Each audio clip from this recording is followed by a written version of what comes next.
Alhamdulillah kita masih diberikan nikmat sehat oleh Allah Subhanahu wa taala untuk bisa sharing dalam membahas mata kuliah SDM ya, terutama masalah perencanaan rekrutmen SDM. Ini mungkin bisa berlangsung secara cepat dalam 1 jam mudah-mudahan untuk selanjutnya kita bahas ya.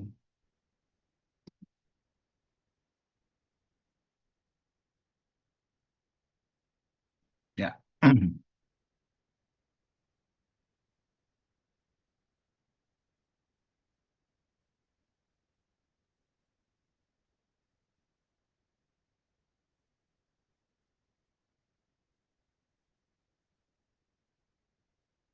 Ya, kita bahas tentang perencanaan dan rekrutmen ya, SDM, Personal Planning and Recruiting. Apa itu perencanaan SDM? Sesuai dengan literatur ya, referensi kita itu para ahli manajemen sumber daya manusia dari Dessler khususnya, bahwa perencanaan tenaga kerja adalah proses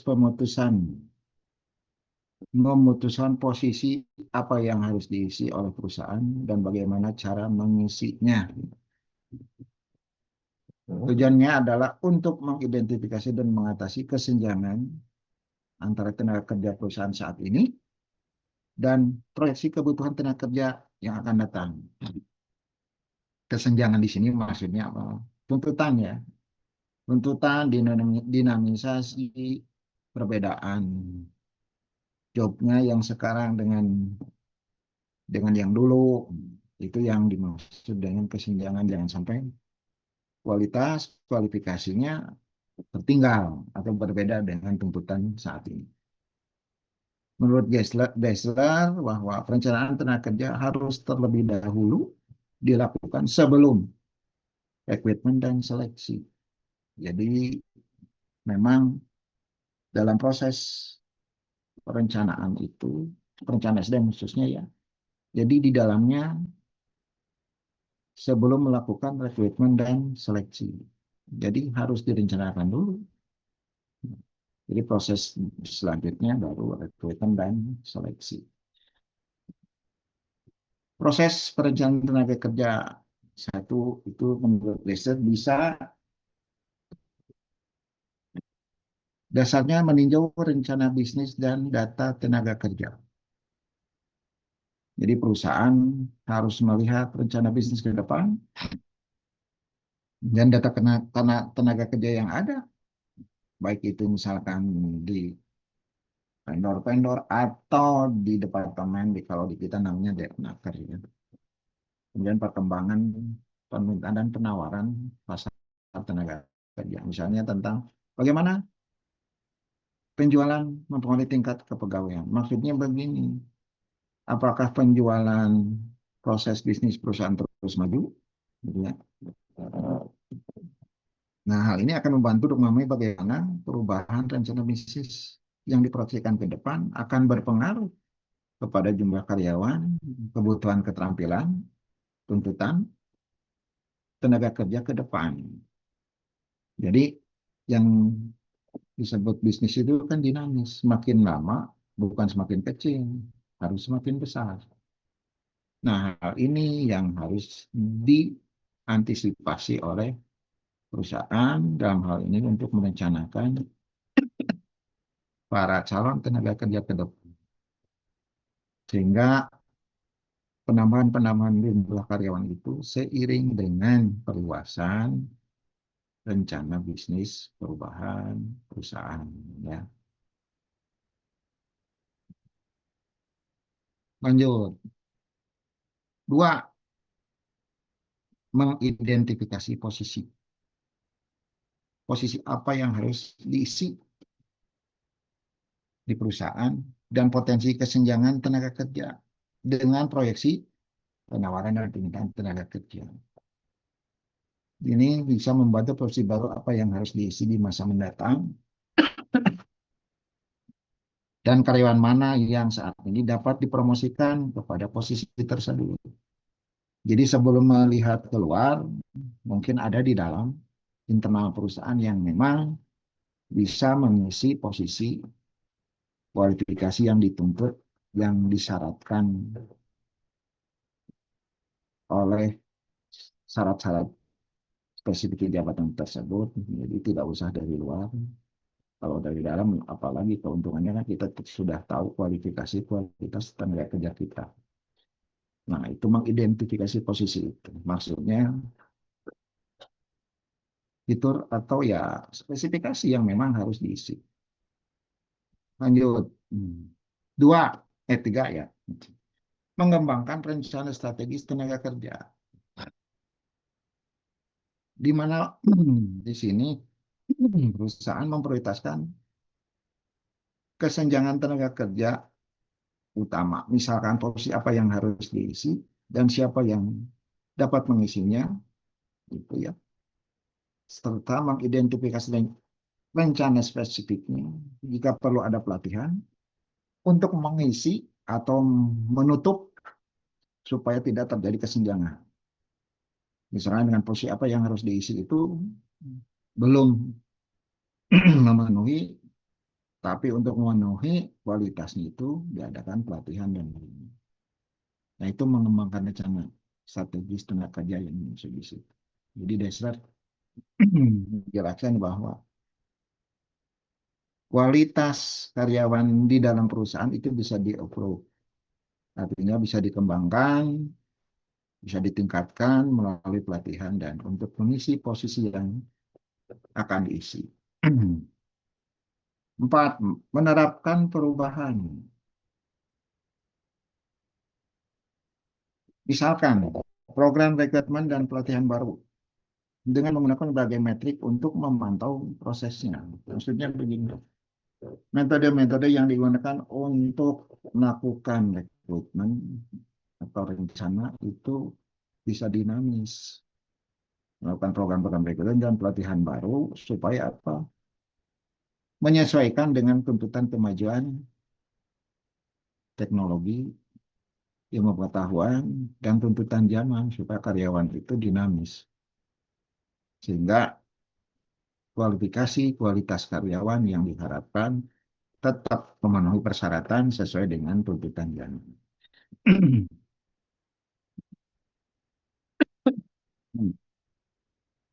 Tahapan rekrutmen dan seleksi dalam perencanaan SDM itu bisa digambarkan seperti ini ya. Tahap pertama perencanaan dan peramalan tenaga kerja. Jadi yang dibutuhkan jauh-jauh sudah ditetapkan. Kemudian perekrutan. Di sini mencari artinya membangun, membuat semacam kolek pengumpulan kandidat yang menjadi calon tenaga kerja. Semakin banyak kandidat semakin bagus karena semakin banyak pilihan. Nah, proses kandidat untuk menjadi karyawan ada beberapa proses. Nah, pertama, pelamar melengkapi formulir aplikasi. Nah, biasanya administrasi ya. Kemudian menggunakan alat seleksi seperti tes untuk menyaring pelamar. Nah, ini bentuk tes dan sebagainya itu diserahkan kepada perusahaan. Ini tugas manajer SDM. Semakin bagus alat tes, semakin bagus bisa membedakan antara yang bagus dengan yang belum bagus. Artinya pelamar yang maaf artinya tereliminasi dengan pelamar yang masih ada berarti ada pembedanya melalui alat tes seleksi. Alat tes yang bagus adalah alat tes yang bisa menjadi pembeda antara yang bisa dengan yang tidak bisa, antara yang tahu dengan yang belum tahu. Ya. Itu alat tes jadi penentu ya, toolnya atau instrumennya harus bagus. Kemudian tahap selanjutnya tim supervisor mewawancari kandidat final untuk membuat pilihan final. Jadi tim supervisor atau tim seleksi ini pada akhir, pada finalisasi itu harus menentukan pilihan kandidat calon karyawan yang akan menjadi karyawan dengan mewawancarai setelah melalui proses seleksi dengan tes, begitu. Jadi mungkin ada yang memang hal-hal yang memang perlu langsung ditanya kepada karyawan, tidak bisa tertulis saja. Kalau tes tertulis kan itu kita tidak bisa menggali secara dalam, makanya perlu wawancara. Misalkan masalah gaji, masalah visi ke depan, kemudian motivasi dan sebagainya itu kan harus diwawancara. Nah, Dessler itu berpendapat hal-hal yang memang seperti itu harus melalui wawancara. Nah, ini tahapan rekrutmen dan seleksi ya SDM atau tenaga kerja. Proses rekrutmen ini di istilahnya apa? Diklaim dalam memilih kandidat terbaik untuk untuk mengisi posisi jabatan tertentu dan buku Dessler. Jadi Anda bisa kalau Anda jadi manajer SDM bisa bisa meniru dah proses ini ya. Lanjut. Bagaimana strategi dan perencanaan tenaga kerja? Ada beberapa strategi. Nah. Jadi menurut Tesla, perencanaan tenaga kerja tidak dilakukan begitu saja. Artinya tidak secara tiba-tiba, tapi melalui perencanaan yang bagus, yang panjang. Maksudnya perencanaan tenaga kerja yang baik dipahami sebagai hasil dari perencanaan strategis dari bisnis perusahaan.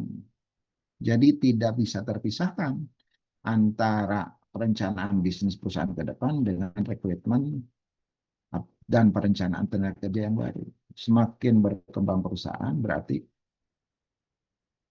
harus menambah atau memerlukan tenaga kerja yang baru. Nah, disitulah pentingnya perencanaan untuk menambah tenaga kerja yang melahirkan tenaga kerja yang berkualitas. Misalkan, ini satu contoh, rencana untuk masuk bisnis baru, membangun pabrik baru, atau mengurangi aktivitas akan mempengaruhi jumlah dan jenis posisi yang akan diisi. Nah, itu maksudnya. Jadi kalau membangun pabrik baru berarti harus ada karyawan baru. Atau sebaliknya, mengurangi aktivitas. Karena prinsip perusahaan itu profit oriented dan efisiensi biaya. Misalkan pada saat yang sama keputusan mengenai cara mengisi posisi akan mempengaruhi rencana SDM lain. Ya. Misalkan rencana pelatihan dan rekrutmen. Ya. Itu akan berpengaruh pada rencana ke depan selanjutnya. Nah, strategi itu bagaimana? Satu dengan memprediksi perkiraan kebutuhan tenaga kerja ke depan. Artinya permintaan tenaga kerja itu harus diantisipasi oleh perusahaan. Jangan mendadak. Kalau proses rekrutmen atau seleksi mendadak itu akan menemukan tenaga kerja yang dadakan sehingga kualitasnya tidak maksimal. Maksudnya berapa banyak jumlah orang dengan keterampilan apa yang akan dibutuhkan. Nah, itu spesifikasi. Manajer akan mempertimbangkan beberapa faktor satu kebutuhan kepegawaian perusahaan di masa depan. Kemudian ya permintaan akan produk atau layanan juga akan menuntut tambahan karyawan yang disesuaikan dengan perubahan rencana perusahaan sesuai dengan tujuan strategisnya. Dengan perubahan dalam perusahaan itu, maka tingkat pergantian atau penambahan karyawan perlu dilakukan, apalagi produktivitas perusahaannya bertambah, sehingga istilahnya perputaran bisnisnya semakin cepat, ya berarti volumenya semakin banyak, sehingga jumlah karyawan ya harus ditambah gitu kan. Itu maksudnya. Ya. Lanjut. Dalam jangka panjang itu akan berpengaruh juga manajer harus mengikuti perkembangan industri, perkiraan ekonomi secara cermat untuk memahami permintaan di masa mendatang. Jadi prediksi ke depan itu walaupun tidak tepat 100%, tapi akan membantu mengatasi potensi perubahan permintaan tenaga kerja. Ya. Hal itu yang menjadi penyebab antisipasi perusahaan. Ya. Lanjut, alat-alat untuk memproyeksikan kebutuhan atau teknik. Ada beberapa teknik untuk menganalisis kebutuhan atau memproyeksikan kebutuhan tenaga kerja ke depan. Ada tiga menurut Desler itu ya. Pertama, analisis trend analysis. Dan yang kedua, analisis rasio analysis. Kemudian yang ketiga ini plot sebar. Nah ini agak apa ya, agak baru itu. Scalper, Scalper plot. Ini karena memang inovasi dari novelty-nya Dessler, nanti kita jelaskan sesuai dengan deskripsi penjelasan tentang pendapat dari researcher. Kita bahas nah, analisis tren. Satu segi tentang kebutuhan ketenagakerjaan masa lalu suatu perusahaan selama beberapa tahun untuk memprediksi kebutuhan di masa yang akan datang. Jadi melihat tren kecenderungan. Kalau perusahaan cenderung maju, cenderung berkembang, nah berarti ada tren perkembangan penambahan tenaga kerja. Analis 2 tahun terakhir, ya. Misalkan, itu kan jumlah karyawan pada akhir tahun setiap 5 tahun terakhir di setiap subkelompok seperti di divisi penjualan, produksi, dan lainnya untuk mengidentifikasi tren ke depan. Faktor lain yang jadi dasarnya, misalkan produktivitas tinggi dan pensiun. Nah, kan karyawan juga ada yang masa pakainya habis. Sehingga perputaran pergantian karyawan itu perlu dilakukan. Apalagi kalau pensiunnya banyak pada saat tahun-tahun tertentu. Gitu ya. Nah, atau perubahan kebutuhan keterampilan yang menuntut adanya penguasaan ilmu baru atau keterampilan baru. Nah, ini hubungannya dengan perkembangan ilmu dan teknologi. Mempengaruhi kebutuhan kerja yang akan datang. Jadi, manajemen SDM ini atau manajer SDM ini harus peka terhadap tren kecenderungan, apalagi misalkan sekarangnya. Setiap karyawan itu prasyarat penguasaan IT harus menjadi keutamaan. Misalkan untuk posisi-posisi tertentu ya harus menguasai IT. Aktivitas-aktivitas sebelum melakukan persyaratan yang utama, syarat entry behavior kalau istilah dalam belajar itu. Penguasaan IT harus bisa. Nah itu salah satu kecerdasan misalkan ketajaman seorang manajer SDM untuk melihat tren ke depan. Karena kalau tidak paham IT ya jadi masalah untuk melakukan pekerjaan sebagai pejabat tertentu. Kedua, jadi bukan di manajemen keuangan saja analisa SEO itu ada. Ya. Teknik perawatan untuk menentukan kebutuhan tenaga kerja di masa mendatang dengan menggunakan rasio. Ya rasionya yang bagaimana? Rasio dengan jumlah karyawan yang dibutuhkan. Maksudnya begini, kalau volume penjualan semakin meningkat, berarti harus meningkatkan produksi. Produksi semakin meningkat, berarti membutuhkan penambahan tenaga kerja. Kan kalau tenaga kerja masih itu juga, penambahannya sulit karena keterbatasan SDM di bagian produksi.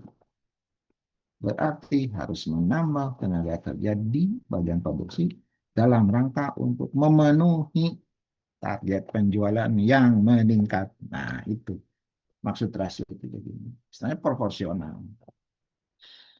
Dessler menceritakan atau mendeskripsikan, misalkan di sini dia membuat contoh beberapa kasus ya.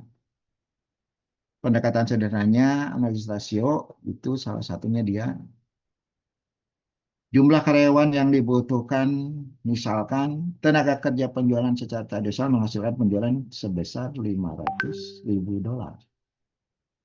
Jika rasio pendapatan penjualan terhadap tenaga penjualan tetap sama, akan membutuhkan tenaga kerja penjualan tahun depan dengan tambahan 500.000 untuk menghasilkan tambahan penjualan sebesar $3 juta. Jadi bertambah dari $500 menjadi $3 juta.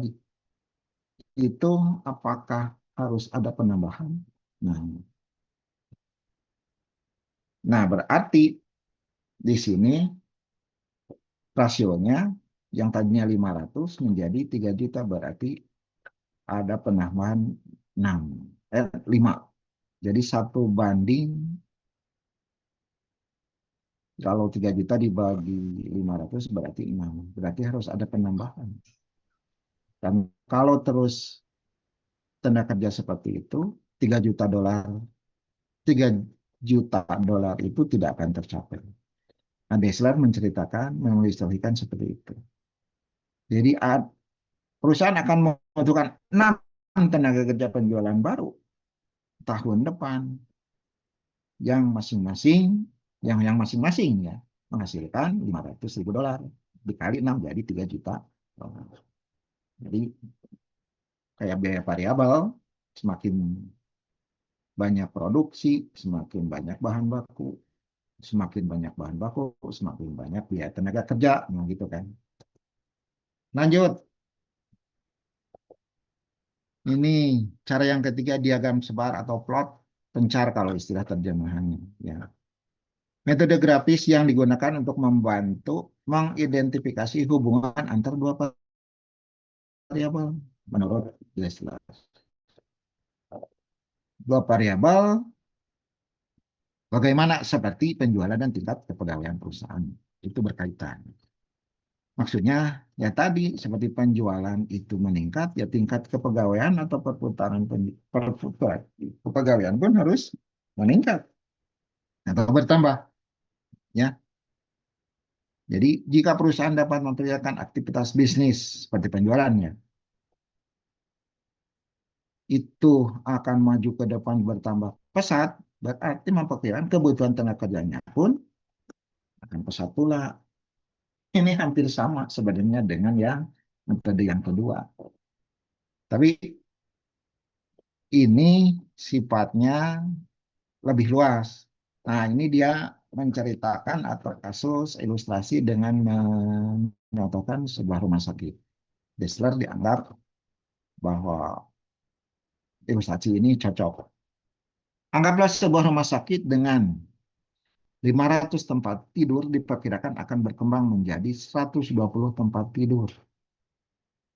Jadi akan bertambah 700 tempat tidur dalam 5 tahun ke depan.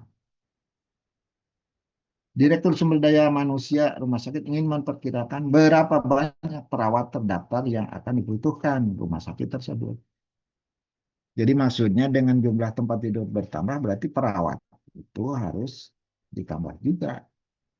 Yang tadinya menunggu misalkan 2 atau 3 ruang tempat tidur, sekarang bertambah menjadi 1.200 tempat tidur. Direktur Sumber Daya Manusia menyadari bahwa ia harus menentukan hubungan antara ukuran rumah sakit dalam jumlah tempat tidur dan jumlah perawat yang dibutuhkan. Jadi jelas rasionya akan bertambah. Kalau tadi dilihat dari rasio jumlah perawat, gitu. Ya, hampir sama. Nah, lanjut. Itu alat-alat. Yang kedua strateginya memprediksi pasokan kandidat internal. Ya. Yang pertama tadi kan ini memprediksi perkiraan kebutuhan tenaga kerja itu. Nah, ini yang memprediksi pasokan kandidat internal dalam merencanakan kebutuhan SDM. Perkiraan permintaan personal atau karyawan internal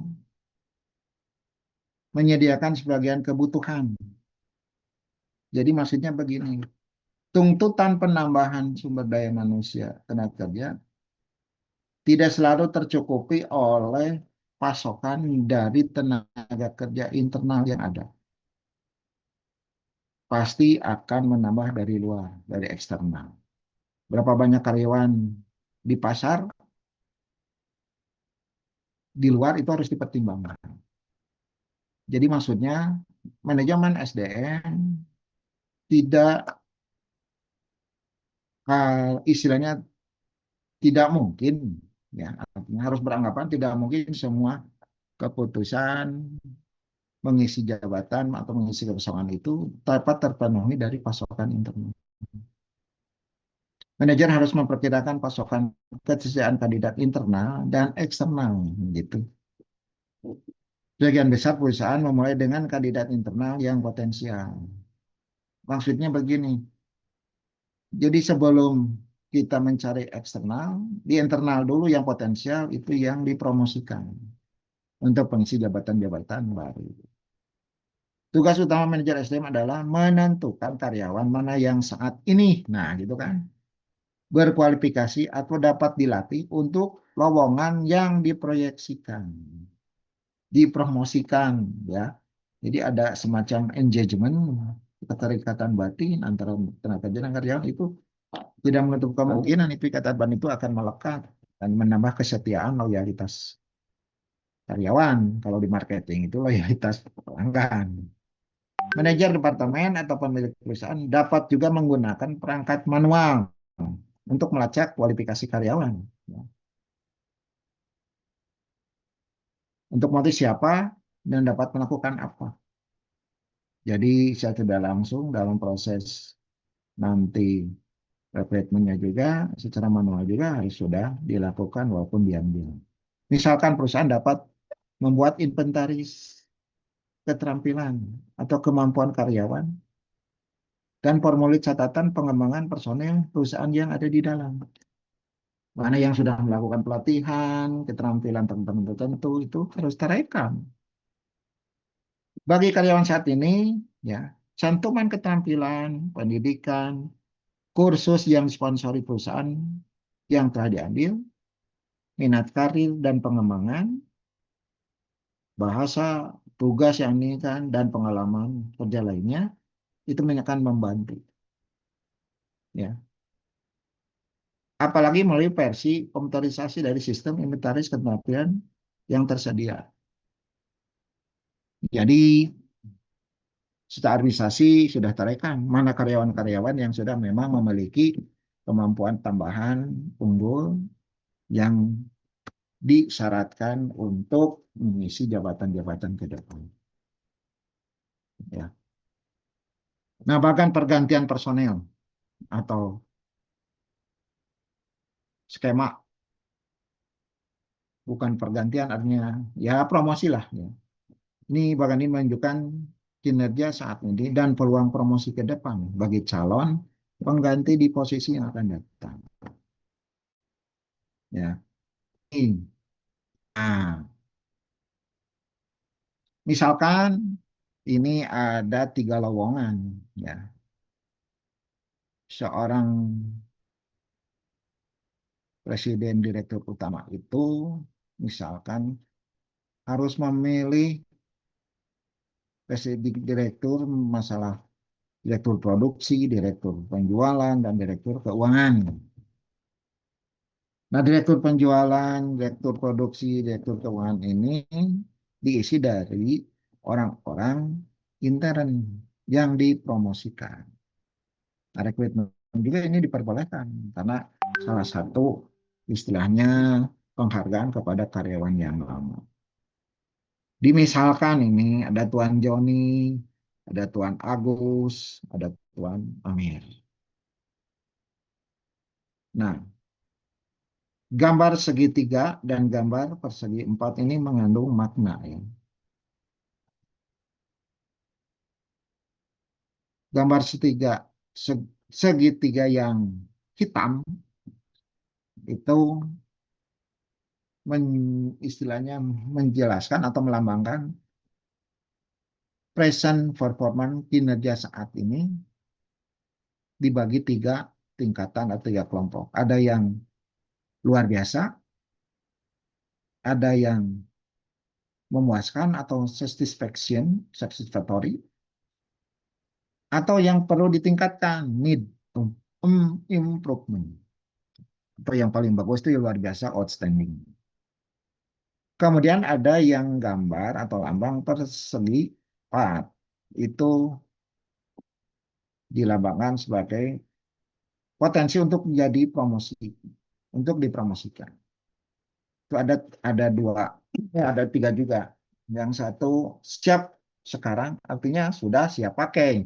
Itu ready now atau siap present gitu ya sekarang.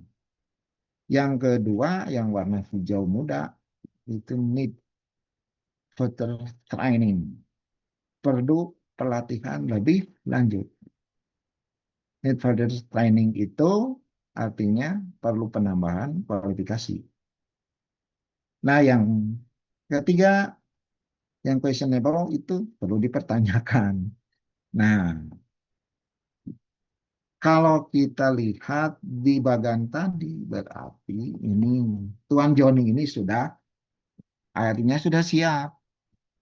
Ya, di mana berarti tidak ada lagi rekomendasi untuk ada pelatihan. Gitu. Pelatihan itu untuk menambah supaya yang tadinya perlu pelatihan menjadi sudah siap, ready, gitu istilahnya kan. Ini maksudnya. Nah, ini Tuan Agus, yang ini yang perlu perhatian. Karena yang tadi dijelaskan di sini, yang hijau, ya, perlu pelatihan lebih lanjut. Jadi untuk menduduki jabatan manajer penjualan atau direktur penjualan, Tuan Agus ini harus melakukan beberapa pelatihan.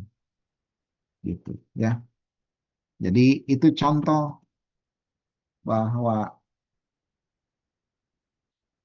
perencanaan tenaga kerja itu bisa dilakukan dengan dari internal. Kemudian yang ketiga, memprediksi pasokan kandidat eksternal. Ya, eksternal berarti dari luar, mencari calon tenaga kerja dari luar. Ya. Jika tidak ada cukup kandidat internal yang berkualifikasi di sana terampil untuk mengisi lowongan yang diantisipasi atau yang diperlukan. Perusahaan ingin mencari kandidat eksternal. Jadi perusahaan akan beralih ke kandidat eksternal kalau sudah tidak ada lagi di internal. Memprediksi ketersediaan tenaga kerja pertama menghitung pada pemahaman manajer sendiri tentang apa yang terjadi di industri dan lokasinya. Misalkan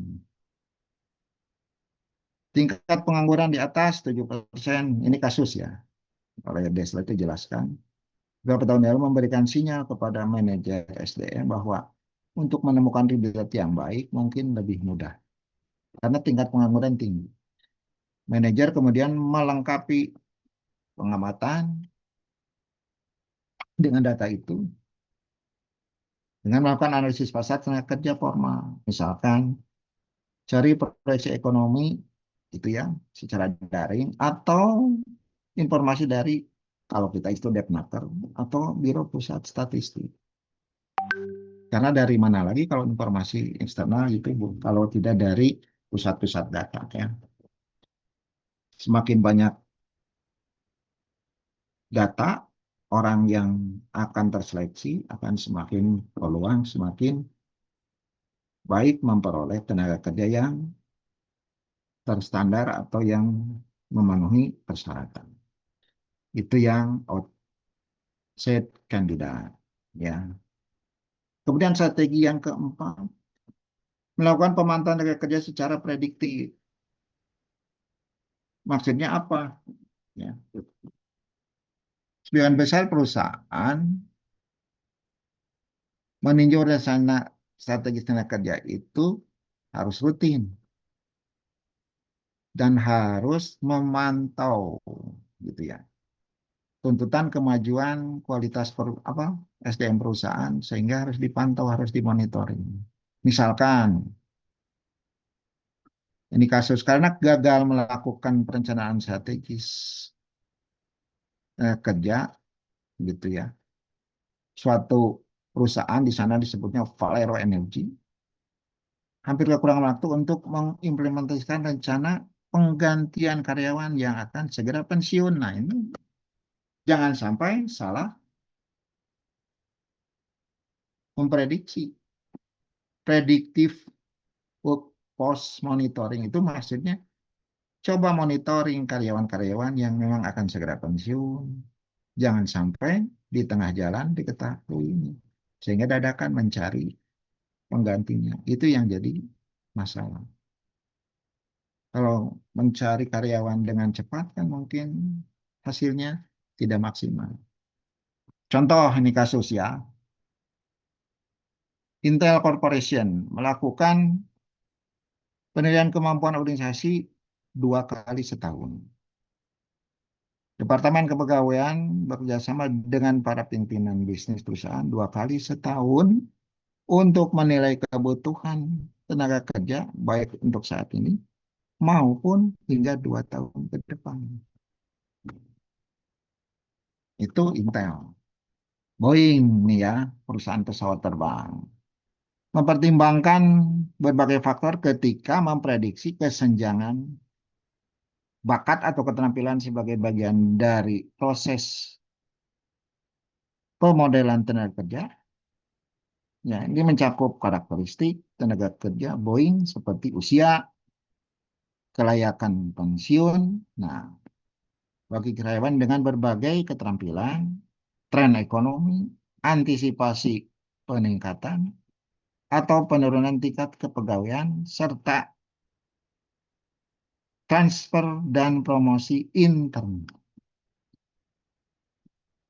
Jadi begitu bagusnya tahap-tahap untuk mengantisipasi, untuk memprediksi perkembangan perputaran karyawan. Jadi jangan mendadak. Kalau mendadak ya artinya mencari atau memperoleh nanti karyawan yang berkualifikasinya tidak cukup waktu, maksudnya gitu. Itu jadi masalah juga. Artinya tergesa-gesa. Ya. Lanjut, strategi yang kelima, mencocokkan proyeksi penawaran dan permintaan tenaga kerja. Nah, ini pasar tenaga kerja juga harus diantisipasi oleh perusahaan. Perencanaan tenaga kerja seharusnya berpuncak pada rencana ketenagakerjaan kan. Rencana ini menjabarkan proyeksi tenaga kerja dan kesenjangan keterampilan atau kualifikasi yang dimiliki karyawan perusahaan serta rencana kepegawaian untuk mengisi kesenjangan tersebut. Lagi-lagi kemajuan, kemampuan jabatan. Misalkan nih contoh, rencana harus mengidentifikasi posisi yang akan diisi. Kandidat atau sumber daya internal atau eksternal potensial untuk posisi tersebut, pelatihan dan promosi yang akan dibutuhkan untuk menempatkan orang pada posisi tersebut, dan sumber daya yang akan dibutuhkan untuk melaksanakan rencana tersebut. Misalkan biaya perekrutan, perkiraan biaya pelatihan, biaya relokasi, biaya wawancara, dan sebagainya. Nah itu ya. Jadi tidak mudah karena mencari sumber daya tenaga kerja pun perlu proses dan perlu biaya. Jadi mencocokkan proses penawaran dan permintaan tenaga kerja juga itu jadi pertimbangan. Yang bagusnya itu permintaan tenaga kerja tinggi, penawaran sedikit, sehingga akan mencari tenaga kerja yang berkualitas baik karena penggemar banyak. Tapi sebaliknya, kalau penawaran tenaga kerja banyak, permintaan sedikit, nah itu yang tadi akan menjadi timbul kesenjangan keterampilan atau kesenjangan kualifikasi. Itu harus menunggu dengan mencari pelamar yang lebih banyak.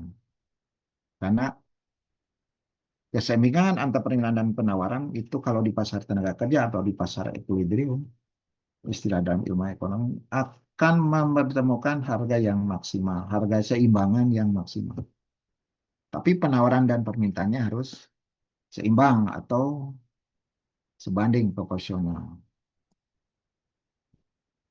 Rekrutmen, ya, tadi perencanaan salah satunya ada dalam prosesnya salah satunya rekrutmen. Rekrutmen karyawan berarti menemukan dan atau menarik pelamar untuk posisi yang tersedia di perusahaan. Ini Dessler itu menjelaskan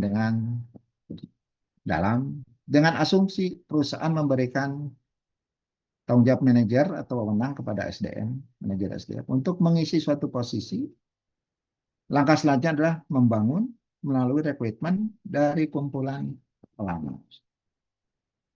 Jadi manajer SDM itu adalah orang yang memang menjadi ujung tombak dalam proses rekrutmen. Cara-cara rekrutmen karyawan dari Dessler itu ada beberapa cara. Satu, mencari dari kandidat internal perusahaan. Kemudian yang kedua, mencari dari kandidat eksternal perusahaan. Dan yang ketiga, menyedia atau melalui penyedia alih daya proses rekrutmen atau vendor. Atau istilahnya outsourcing, lembaga yang memang melakukan rekrutmen dalam membantu perusahaan untuk mencari kandidat tenaga kerja yang berkualitas. Tentunya ya harus bayar kan gitu. Dan ini juga kan bagi perusahaan dipertimbangkan mending melakukan sendiri atau menyewa lembaga yang bisa melakukan rekrutmen dengan baik. Yang pertama, mencari dari menemukan kandidat internal. Ini yang mudah, tapi kalau ada kan gitu. Dalam dunia yang ideal, perusahaan akan mematuhi kebijakan dan proses internal yang formal. Proses ini biasanya sangat tergantung pada pengumuman lowongan pekerjaan dan inventaris keterampilan perusahaan yang ada di dalam. Pengumuman lowongan pekerjaan berarti mempublikasikan lowongan pekerjaan kepada karyawan, biasanya dengan cara mempostingnya di internet atau papan buletin perusahaan. Ini untuk di dalam supaya apa? Supaya karyawan yang di dalam tersosialisasikan. Pengumuman lowongan ini mencantumkan atribut pekerjaan seperti kualifikasi, supervisor, jadwal kerja, dan tingkat gaji. Ini yang penting. Kemudian inventaris keterampilan kualifikasi juga berperan. Misalkan tuntutan dapat mengumumkan kepada perekrut perusahaan karyawan yang memiliki latar belakang yang tepat untuk lowongan pekerjaan tersebut. Jadi idealnya sistem perekrutan perusahaan akan mencocokkan kandidat internal terbaik dengan pekerjaan tersebut. Jadi mencari orang dalam yang cocok dengan posisi jabatan yang kosong. Itu tugas manajer SDM untuk mencari kandidat dari internal. Itu lebih mudah dan biayanya lebih murah. Gitu.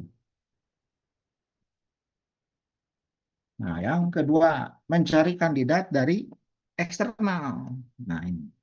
Perekrutan eksternal cenderung mencari informasi informal dari pasar kerja yang kadang tersembunyi. Gitu. Banyak atau sebagian besar lowongan pekerjaan tidak terpublikasikan sama sekali. Karena eksternal ya.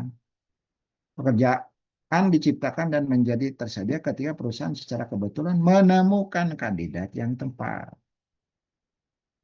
Perekrutan eksternal cenderung berdampak kepada perusahaan tidak selalu bisa mendapatkan semua karyawan yang mereka butuhkan atau yang ideal mereka cari dari staf mereka saat ini, dan terkadang mereka artinya yang potensial di luar itu memang tidak mau, mungkin karena gaji atau gimana. Nah, itu sulitnya kalau dari eksternal karena komunikasi kan gitu. Nah, yang ketiga, rekrutmen proses outsourcers, artinya membuat istilahnya menyewa, artinya itu membayar penyedia jasa proses rekrutmen sumber daya luar. Kalau diterjemahkannya begitu ya. Penyedia jasa alih daya proses rekrutmen ini adalah vendor khusus yang menangani semua atau sebagian besar kebutuhan rekrutmen perusahaan. Jadi perusahaan tinggal bayar. Ini profesional, dia menyewa satu lembaga yang independen misalnya. Mereka biasanya menandatangani kontrak jangka pendek dengan perusahaan dan menerima biaya bulanan yang bervariasi sesuai dengan jumlah rekrutmen aktual yang dibutuhkan perusahaan. Hal ini memudahkan perusahaan untuk meningkatkan atau mengurangi biaya rekrutmen mereka dibandingkan dengan membayar biaya yang relatif tetap untuk kantor rekrutmen internal.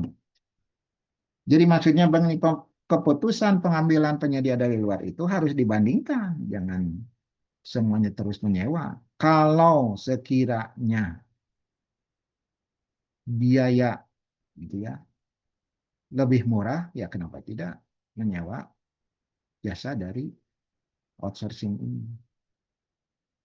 Tapi kalau biayanya tinggi ya jadi masalah juga gitu nah. Berarti harus dilakukan dengan sendiri. Itu lebih profesional, lebih objektif dengan pertimbangan biaya tentunya ya. Tamat sekian. Nah, itulah teman-teman tentang perencanaan rekrutmen sumber daya tenaga kerja menurut Dessler. Ya. Terima kasih. Wassalamualaikum warahmatullahi wabarakatuh. Mangga kalau ada diskusi, pertanyaan, mangga Pak Said. Ya Pak, mungkin eh, ada yang dipertanyakan Ya, mangga. dari teman-teman semua untuk pembahasan malam ini. Cukup ya 1 jam tuh pas lah. Mudah-mudahan. Ayo teman-teman, jangan ngantuk.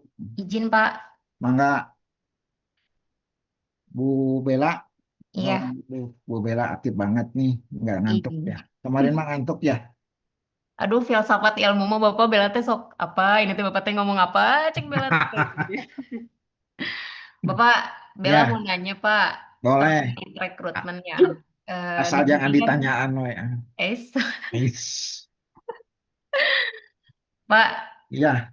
kan Bapak bilang tadi rekrutmen itu harus sesuai dengan kualifikasi ya Betul. biasanya gitu. Iya. Nah, kadang nih Pak, di suatu instansi atau perusahaan-perusahaan, kadang nih Hmm. eh, biasanya rata-rata HRD itu kalau misalkan melakukan rekrutmen, dia Hmm. udah tahu nih orang-orang internal, kata Bapak kan tadi ya, Nah. orang-orang internal itu biasanya sudah dikasih tahu duluan info ini. Berarti untuk Hmm. mensejahterakan si pihak internal itu. Nah, Ya, gimana promosi. kalau misalkan suatu instansi itu memberikan keluar info rekrutmen, Hmm. ternyata sebenarnya perusahaan itu sendiri tuh udah tahu gitu siapa aja nih kandidat yang akan terpilih yaitu banyaknya dari internal di internal juga gitu. Ah, Itu tuh formalitas aja Pak keluar, gak adil dong Pak berarti kalau betul. misalnya gitu. Nah terus Ya. yang kedua Pak pertanyaan Bella, gimana nih Pak kalau misalkan dari pihak eksternal itu yang mendaftar ternyata kualifikasinya tuh lebih bagus daripada orang yang dipilih secara kekeluargaan ini di internal gitu. Hmm. Ya gitu Nah, Pak. ya, Mohon ini share-nya dari Bapak. ya. Nah, berarti kan gini, rekrutmen yang bagus itu dengan asumsi terjamin independensinya, tidak ada motif kekeluargaan, nepotisme dan sebagainya. Itu yang ya, kita bicara ilmu kan. Ilmu itu normatif ya, yang baik-baik saja, tidak anomali. Kalau anomali itu pada empiris, catatan praktek. Kadang-kadang memang pada prakteknya Kita bicara teori itu kan yang baik-baik saja. Tapi di perusahaan, apalagi perusahaan, maaf maaf nih, perusahaan keluarga atau perusahaan perseorangan yang notabene persaudaraannya tingkat tingginya sangat kental, itu sulit. Karena apa? Ya karena ini milik perusahaan keluarga, misalkan begitu. Padahal dalam teori rekrutmen atau perencanaan SDM itu harus adil, independen, gitu kan, dan jujur, gitu. Itu tuntutan teori. Tapi pada pelaksanaannya itu kan anomali. Karena begini, ilmu itu hanya mengatur etika, tapi pelaksanaannya mah tergantung yang melaksanakannya. Ya akhirnya tadi terjadi pelanggaran. Tapi akibatnya, kalau perusahaan ya mau mau berpikir objektif jujur, salah mencari pekerjaan dengan berkualifikasi yang salah, itu akan mengakibatkan apa? Produktivitas kinerja karyawan itu tidak sesuai dengan tuntutan. Tapi kalau di nah, BUMN yang ketat seperti BI, ya, Bank Indonesia, Badan Intelijen Negara, misalkan, itu fair, gitu. Tidak ada unsur nepotisme. Tapi kalau di lembaga-lembaga maaf yang notabene masih diintervensi oleh orang, oleh keluarga, itu kefairannya, kejujurannya perlu dipertanyakan. Kayak bisa akan terjadi kualifikasi dari luar yang bisa mengalahkan kualifikasi dari dalam yang notabene ada pembawanya, itu tidak bisa masuk. Itu akibat apa? Ya itu tadi, persekongkolan, nepotisme. Dan di Indonesia itu jadi penyakit kan? Gitu. Apalagi terjadi misalkan di lembaga publik. Tapi yang saya amati, misalkan di lembaga-lembaga yang besar, apalagi di KPK, ya, di BIN atau di Bank Indonesia, itu cenderung objektif. Ini akan kelihatan contoh di Indonesia ini di BUMN, di bank, BRI, BNI, itu nepotismenya tinggi. Kenapa? Ya orang-orang keluarganya yang bawa.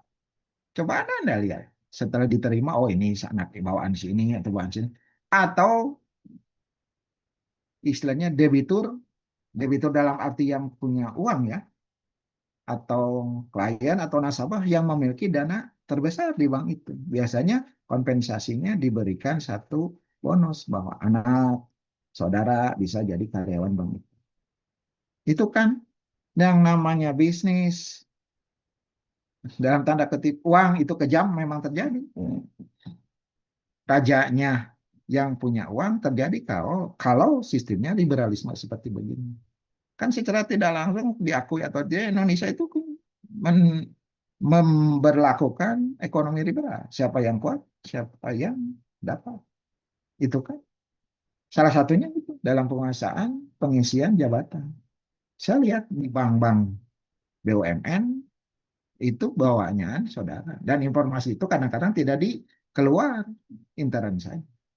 Tadi internal kandidat itu diberlakukan karena sengaja mungkin tidak dikeluarkan itu untuk mencegah pelamar dari luar. Berarti persoalannya kepada moralitas anomali. Susah sih kalau sudah berhubungan dengan perut, dengan pekerjaan, orang akan akan mencari segala cara supaya tujuannya tercapai. Itu asumsi yang salah. Tapi dalam asumsi yang normal, teori ilmu bahwa rekrutmen perencanaan pegawai itu harus adil, transparan, independen. Kita bicara teori kan. Jadi selayaknya terbuka, transparan, jujur. Sehingga apa? Semua puas. Tapi kalau terjadi ya tadi pembawaan pribadi keluarga itu anomali. Itu penyimpangan. Kalau istilahnya itulah korupsi moral. Korupsi itu dalam arti uang kalau di kita. Ini korupsi moral. Dan berdampak panjang. Nah masalah dosa atau tidak ya walau alam. Itu mencegah masa depan orang itu kan tidak baik dan dilarang. Itu Bu Bella ya berarti itu anomali.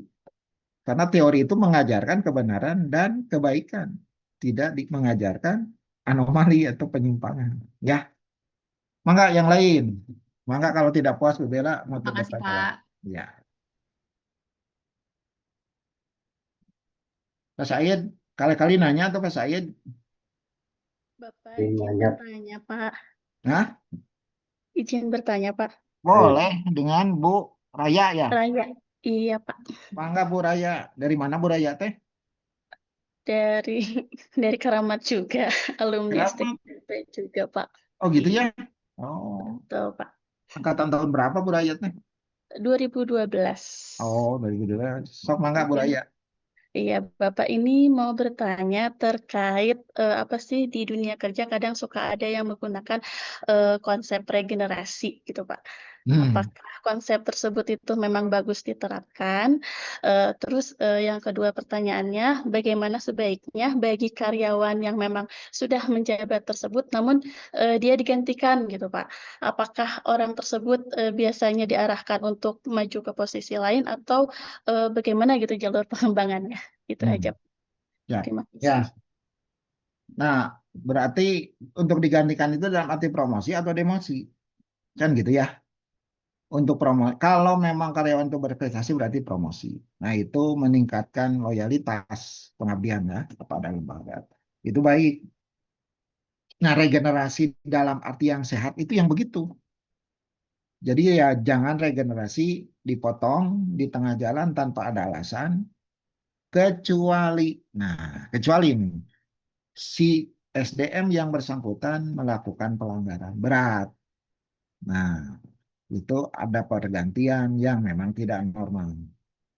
Ya, misalkan lah kemarin ada kasus yang di Semarang itu ada seorang perwira yang ya punya will dan banyak berhubungan di tempat tertentu perwira polisi ya.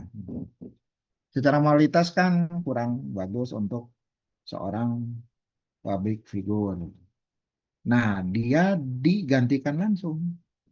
Nah, itu contoh bahwa seorang pejabat publik jangan melanggar norma-norma aturan hukum dan susila norma agama. Nah, itu berhak digantikan, diregenerasi. Tapi kalau regenerasi yang normal itu promosi. Promosi itu artinya naik jabatan, bukan pensiun, tapi ya. Nah, tapi dengan tidak normal atau anomali dari penyimpangan pelanggaran, yaitu demosi, penurunan, sehingga dia dipindahkan ke apa istilahnya pelayanan publik yang non job, tidak punya jabatan. Itu sebagai hukuman, wajar, karena memang orang perlu ada pembelajaran, ada reward dan punishment. Nah, itu punishmentnya adalah untuk memberikan rasa jerak ya kepada SDM atau karyawan yang memang melanggar itu ya. Jadi regenerasi itu dalam arti positif itu regenerasi itu bagus, tapi harus disesuaikan dengan aturan norma ilmu. Kalau regenerasinya misalnya promosi, bagus. Tapi ada kalau di perusahaan keluarga itu pasti regenerasinya anak dari bapak turun ke anak kan gitu, karena hak prerogatif pemilik begitu ya. Pemilik utamanya atau direktur utamanya itu biasanya regenerasinya turun-temurun dari keluarga. Di Indonesia kan seperti itu, seperti Bakri Group, ya, Salim Group, Sampurna, Gudang Garam, Jarum, itu keluarga.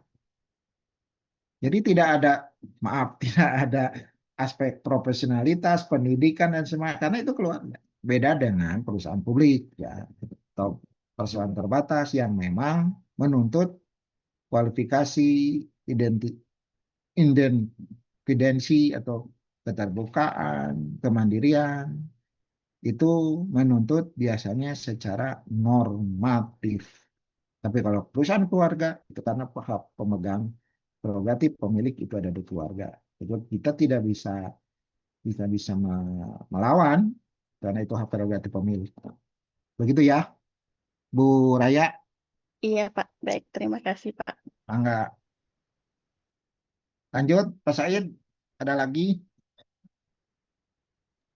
Ya mungkin dari teman-teman ada yang mau dipertanyakan lagi. Nah, dari Pak Said itu Oh, lagi. enggak Pak. Ayo, kita bicara ilmu manajemen itu bicara ilmu empiris ya, sehari-hari. Jadi, Dassler itu mencari contoh itu dari kehidupan nyata.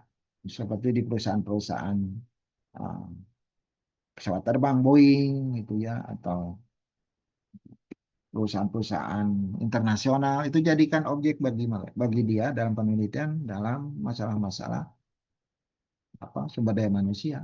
Karena memang ilmu seperti itu berkembangnya. Istilahnya dari induktif ya. Kaum induktivisme atau dalam filsafat ilmu itu mencari perkembangan ilmu dari hal-hal yang terjadi di lapangan. Kemudian dianalisa dan menjadi satu kesimpulan, kemudian jadi satu generalisasi, sehingga jadi teori. Dan itu jadi penemuan baru. Itulah ilmu berkembang seperti itu. Atau sebaliknya, kaum deduktivisme. Dari umum dia, bisa diuji ke khusus. Itu tadi, kaum falsifikasi. Jadi gitu ya pola ilmu itu. Ya, Dassler itu memang dia mengembangkan ilmu dari kejadian-kejadian di lapangan. Di perusahaan-perusahaan mereka yang di negaranya itu di Amerika. Mangga lanjut kalau tidak ada closing Pak Said. Sejam cukup. Nah, udah mau jam 9. Ya Pak, Mangga. Terima kasih kepada Bapak Dr. Joko MPD yang telah memberikan materi pada malam hari ini. Kami informasikan kembali buat teman-teman untuk hari Jumat dan Sabtu itu kegiatan perkuliahan secara luring atau tatap muka diinformasikan dari sekarang supaya mungkin teman-teman bisa meluangkan waktunya untuk bisa hadir di perkuliahan tatap muka. Itu saja yang dapat saya sampaikan dan terima kasih sekali lagi kepada teman-teman dan juga Pak Joko. Maaf Pak, hari Jumat Ya, besok bukan Pak? Minggu betul, depan. betul Bu. Tanggal 6 ya? Tanggal 5. Oh iya, 5-6 ya? Betul, 5/6 Bu. Jumat Sabtu. Jumat Sabtu ya. Jam berapa? Jamnya seperti biasa Bu, sesuai jadwal dari jam 1. Oh, ya soalnya kan saya jauh. Oh iya, siap. Jauh mana? Dari mana Bu Neneng? Surade, Surade. Oh iya. Oh iya ya Surade berapa jam Bu Neneng ke sini? 4 jam. Naik motor atau naik pesawat? Pesawat Pak. Pesawat terbang. Insya Allah memang ada rencana mau ke Sukabumi juga kok. Ya, alhamdulillah, alhamdulillah. Maksudnya gini Pak Said dan teman-teman, luring itu jadi arena silaturahim secara offline ya. Iya, leres Pak. Nah, minimal sekali mah atau sebulan ketemu supaya bisa silaturahim, bisa selama teman-teman sekelas itu jangan hanya di dunia maya, di dunia nyata pun harus ketemu kopi darat lah istilah orang sekarang. Jadi supaya apa? Lebih akrab lah ya, gitu. Jadi kalau ada tugas Leres. dan sebagainya bisa sharing, saling tukar kerjasama, saling bantu. Karena kuliah itu prinsipnya harus istilahnya enjoy, menyenangkan, gembira kan gitu. Dalam istilah itu teh, dalam istilah di dunia pendidikan di dasar dan menengah itu pembelajaran yang menyenangkan, gembira, tidak stres gitu ya. Nah itu Bu ya, karena banyak teman itu salah satunya untuk pendukung motivasi. Mangga Pak Said, Iya. lanjutkan. Mungkin untuk pertemuan secara virtual dicukupkan sekian. Kita ucapkan alhamdulillahirabbil alamin. Alhamdulillahirrahmanirrahim. Itu saja yang dapat disampaikan. Wabillahi taufiq wal hidayah. Wassalamualaikum warahmatullahi wabarakatuh. Waalaikumsalam warahmatullahi wabarakatuh. Hatur nuhun. Assalamualaikum.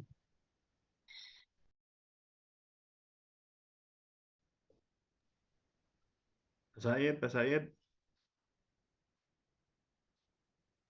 Ya, gimana? Kalau SDM hari Sabtu apa hari Senin lagi minggu depan langsung? Oh, minggu depan itu hari Sabtu, Pak. Jadi kan jadi langsung ya, Pak ya, Said? pertemuan ini kan apa namanya tatap muka, jadi langsung Jumat Sabtu SDM.